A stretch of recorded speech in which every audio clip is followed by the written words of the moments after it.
तो कैसे आप सभी लोग, कैसी चल रही है सीडीएस की प्रिपरेशन? अभी तो अच्छी चल रही होगी, अभी तो आपने स्पीड भी पकड़ ली होगी। लास्ट 30 डेज जीएस प्लान मैंने आप सभी लोगों के साथ में ऑलरेडी शेयर कर दिया था। उस प्लान की खास बात पता क्या है?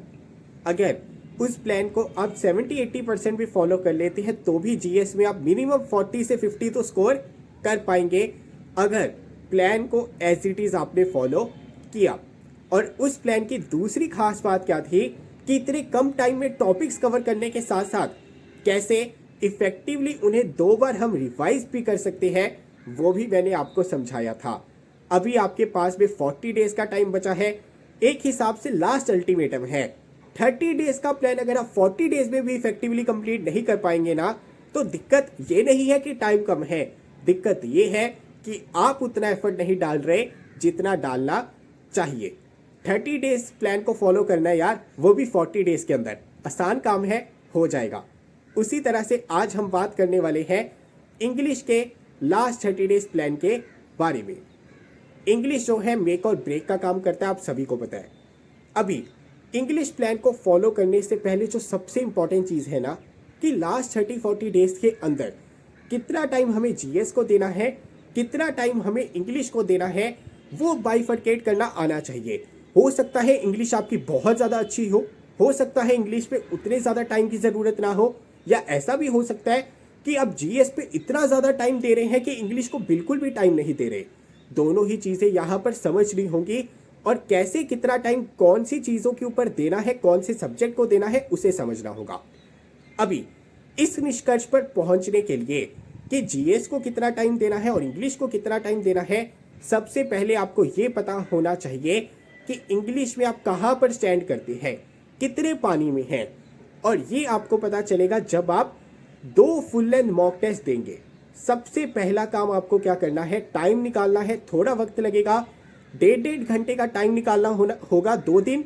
जैसे ही आप इतना टाइम निकालेंगे, 2 फुल लेंथ मॉक टेस्ट देंगे, उसके बाद में सिर्फ ये देखना है कि आपका एवरेज स्कोर कितना आता है। आपका एवरेज स्कोर अगर 65 से ऊपर है तो आप 20-30% भी टाइम इंग्लिश को देंगे, 70% टाइम जीएस को देंगे तो चल जाएगा। लेकिन अगर आपका एवरेज स्कोर 50 से 60 के बीच में लाई कर रहा है तो आपको इंग्लिश पर भी उतना ही टाइम देना है जितना जीएस को देना है। और जब तक इंग्लिश में मार्क्स आपके नहीं बढ़ जाते हैं, जब तक इंग्लिश में स्कोर आपका 65 से ऊपर नहीं चला जाता है, तब तक ऐसा नहीं करना है कि इंग्लिश को आप इग्नोर कर बैठे। बहुत इंपॉर्टेंट चीज़ है, अगर आप सीडीएस का एग्ज़ाम क्लियर करना चाहते हैं तो इंग्लिश में 70+ आपका टारगेट होना चाहिए, और मॉक टेस्ट में तो एनी हाउ आपका एवरेज स्कोर 65 आना चाहिए।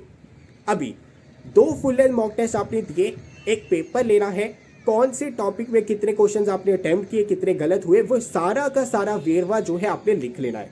जब 30 डेज प्लान को हम फॉलो करेंगे, वो सारी चीज़ें हमारे काम में आने वाली हैं। पहली चीज़ जो मैंने आपको सिंपल वे में समझा दी है, कितना टाइम आपको जीएस को देना है, इंग्लिश को देना है, ये इस चीज़ के ऊपर डिपेंड करता है कि फ़िलहाल इंग्लिश में आप किस लेवल के ऊपर हैं। अगर इंग्लिश में 50 स्कोर आ रहा है, 55 आ रहा है, 60 आ रहा है, तो पहले इंग्लिश पे काम करना है। और इंग्लिश में कम टाइम देकर आप 65 के ऊपर, 70 के ऊपर जा सकते हैं, तो इस पोर्शन को इग्नोर नहीं करना है। अगर आपके मार्क्स 55-58 आ रहे हैं इंग्लिश में और आप सारा का सारा टाइम जीएस को दे देंगे ना, तो एग्जाम में वही दिक्कत होगी। जीएस में आपके 35 से 40 हो जाएंगे मार्क्स, 45 हो जाएंगे, लेकिन इंग्लिश में 50 से 70 हो सकते हैं। तो पहली इंपॉर्टेंट चीज़ और बहुत इंपॉर्टेंट चीज़ कि टाइम की बाइफरकेशन आपको आनी चाहिए, और इसकी शुरुआत होती है ऑनेस्टी के साथ में।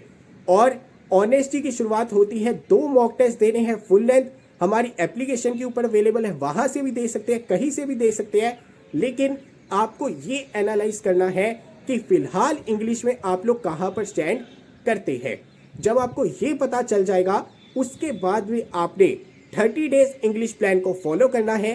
तो चलिए अभी 30 डेज इंग्लिश प्लान को देखते हैं, बहुत इंपॉर्टेंट रहेगा। तो ये जो आपका 30 डेज का प्लान है, इसे फॉलो करने के लिए सबसे पहले आपको क्या करना है, 2 फुल लेंथ मॉक टेस्ट दे लेनी है, जैसे कि मैंने आपको बताया है। फिर कौन से सेक्शन में दिक्कत आ रही है, कितने क्वेश्चंस अटेम्प्ट किए, कितने सही हुए, वो लिख लेना है। वो कैप के अलावा जितने भी पोर्शंस हैं, वहां पर टारगेट हमारा होना चाहिए 90% एक्यूरेसी अचीव करने का। जब तक 90% एक्यूरेसी अचीव हम नहीं कर लेंगे तब तक प्रैक्टिस करना हम एग्जाम तक उस टॉपिक की छोड़ने नहीं वाले हैं। इसके अलावा ज्यादातर लोगों को वोकैब और इडियम्स में दिक्कत आती है, उनके ऊपर टाइम इन्वेस्ट नहीं करते हैं। इसी वजह से डेली इतना टाइम निकालना है कि 10 वर्ड्स आपको लर्न करने हैं नए एग्जाम तक और 10 इडियम्स आपको डेली लर्न करने हैं। इसका इंपैक्ट अभी आपको देखने को नहीं मिलेगा लेकिन एग्जाम में देखने को मिलेगा। ध्यान में रखना, वोकैब और इडियम्स के लिए टाइम आपको 15 से 20 मिनट ही निकालनी है, इससे ज्यादा नहीं निकालना। टाइम कैपिंग करनी आपको यहां पर आनी चाहिए। अभी जिन भी सेक्शंस के अंदर 90% एक्यूरेसी आपकी नहीं आ रही होगी 2 फुल एंड मॉक टेस्ट देने के बाद में, यहां पर डेली उनके सेक्शनल मॉक टेस्ट देने हैं। हो सकता है मान लीजिए क्लोज टेस्ट के अंदर एक्यूरेसी नहीं आ रही, मान लीजिए पार्ट्स ऑफ स्पीच के अंदर एक्यूरेसी नहीं आ रही, इनडायरेक्ट स्पीच के अंदर नहीं आ रही, फिल इन द ब्लैंक्स के अंदर नहीं आ रही, सिनोनिम इंटोनिम्स के अंदर नहीं आ रही, तो यहां पर जो 2 सेक्शनल मॉक टेस्ट है वो आपको डेली देने हैं जिस भी सेक्शन में 90% एक्यूरेसी आपकी अचीव नहीं हो पा रही। देखिए sectional mock test, full and mock test आप हमारी एप्लीकेशन से दे सकते हैं। एप्लीकेशन का नाम है गवर्नमेंट एग्जाम्स फंडा। वहां पर आपको सीडीएस की टेस्ट सीरीज मिल जाएगी और वहां पर फुल एंड मॉक टेस्ट भी मिल जाएंगे, सेक्शनल मॉक टेस्ट भी मिल जाएंगे, जीके के भी सब्जेक्ट वाइज मॉक टेस्ट मिल जाएंगे, इंग्लिश में भी टॉपिक वाइज जितने भी आपके बनते हैं वो मॉक टेस्ट मिल जाएंगे। जो लेटेस्ट पैटर्न के आपके क्वेश्चंस अभी अभी बनने स्टार्ट हुए हैं, जैसे होमोनिम से लास्ट टाइम इंग्लिश में क्वेश्चंस आए थे आपके, उसी तरह के क्वेश्चन लेटेस्ट पैटर्न के ऊपर विद एक्सप्लेनेशन हमारी एप्लीकेशन के ऊपर आपको मिल जाएंगे। देखिए टेस्ट सीरीज देनी बहुत ज्यादा जरूरी है। आप कोचिंग ज्वाइन करते हैं नहीं करते हैं उससे इतना फर्क चाहे ना पड़े, लेकिन मॉक टेस्ट देने या ना देने से जरूर फर्क पड़ता है, क्योंकि यहीं से इंप्रूवमेंट आपकी होती है और क्वालिटी मॉक टेस्ट देने बहुत ज्यादा जरूरी होते हैं। तो जिस भी सेक्शन में 90% एक्यूरेसी आपकी नहीं आ रही होगी ना, उनके मॉक टेस्ट यहां पर आपको डेली देने हैं। कम से कम 2 सेक्शनल मॉक टेस्ट देने हैं। एक मॉक टेस्ट में 10 से 15 क्वेश्चन होंगे, यानी 20 से 30 एमसीक्यू आपको यहां पर सॉल्व करने रहेंगे। नाउन प्रोनाउन आपने यहां पर कवर कर लिया। अभी डे 2 वाले दिन आपको क्या करना है, क्लोज टेस्ट और सेंटेंस रीअरेंजमेंट की अप्रोच को देख लेना है। अप्रोच कहां से देखनी है, यूट्यूब के ऊपर सर्च करना है गवर्नमेंट एग्जाम फंडा क्लोज टेस्ट, गवर्नमेंट एग्जाम फंडा सेंटेंस रीअरेंजमेंट, अप्रोच आपको पता चल जाएगी। जब अप्रोच पता चल गई तो यहां पर 10 क्वेश्चन क्लोज टेस्ट के सॉल्व कर लेने हैं, 5 क्वेश्चन सेंटेंस रीअरेंजमेंट के सॉल्व कर लेने हैं उस दिन। उसके अलावा जिस भी सेक्शन में दिक्कत आ रही थी उसके सेक्शनल मॉक टेस्ट दे लेने हैं और एज इट इज आपकी रूटीन रहेगी कि 10 नए वर्ड्स और 10 इडियम्स आपको यहां पर लर्न करने रहेंगे। नेक्स्ट डे आपको एडजेक्टिव और वर्ब का टॉपिक कंप्लीट कर लेना है, साथ ही साथ 2 सेक्शनल मॉक टेस्ट देने हैं।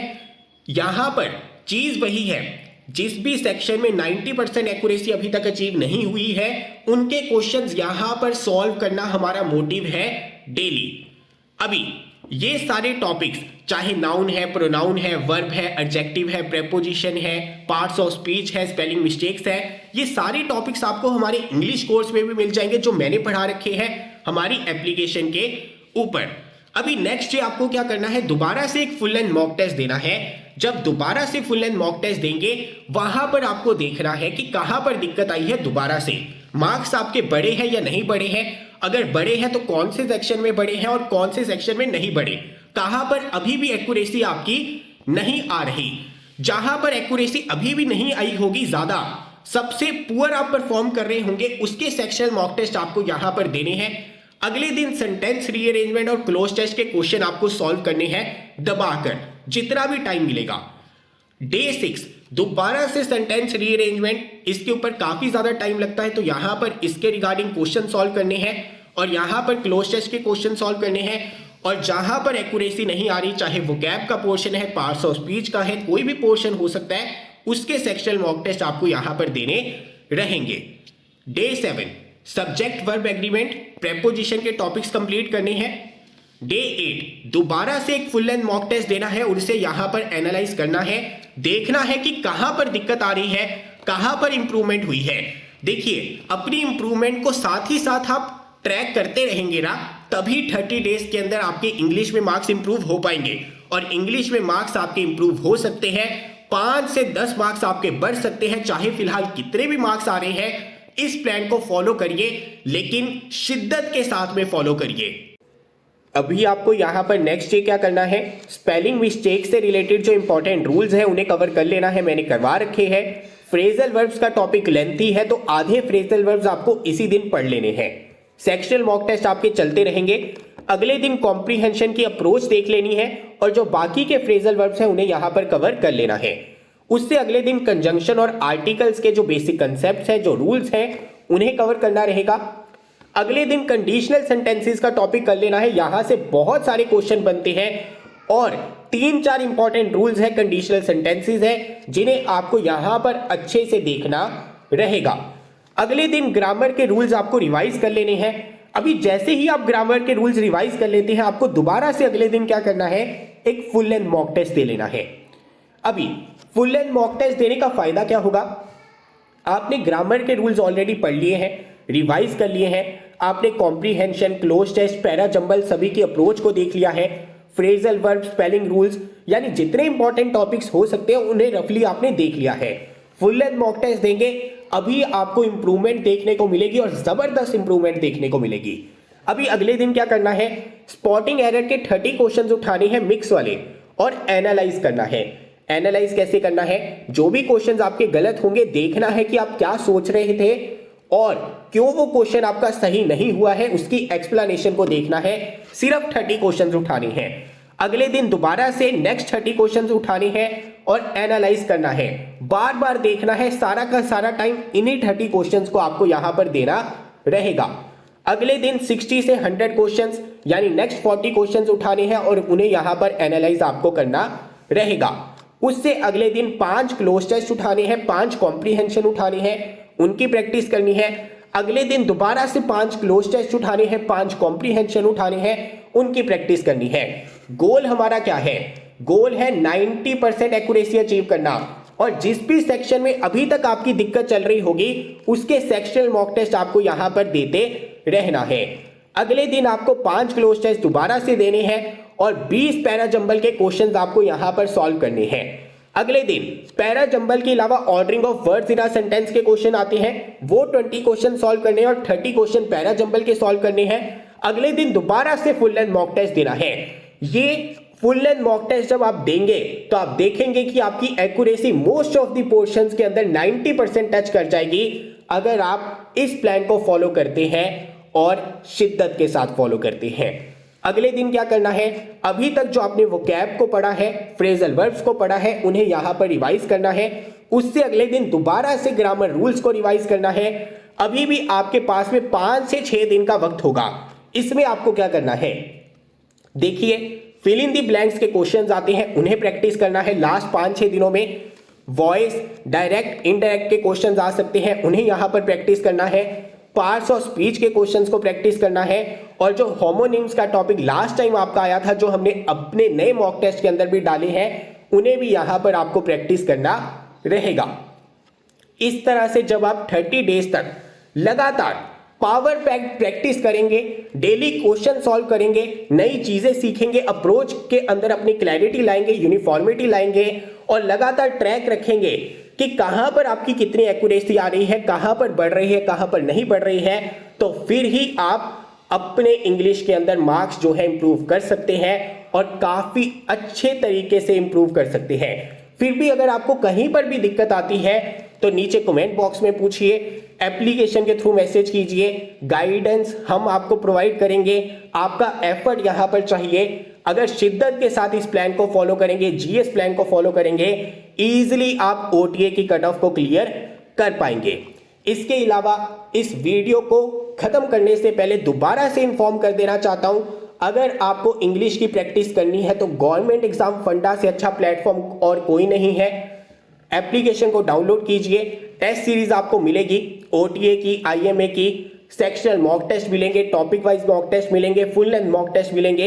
एक एक चीज को यहां पर देखा जाएगा। और मैंने जैसे कि आपको बताया है, आप कहीं से भी पढ़ते हैं वो उतना इंपॉर्टेंट नहीं है, लेकिन मॉक टेस्ट देने बहुत ज्यादा जरूरी है और उसी लेवल के मॉक टेस्ट देने बहुत ज्यादा जरूरी है जिस लेवल के एग्जाम के अंदर पूछे जाते हैं। तो मिलता हूं अगली वीडियो के साथ। जय हिंद।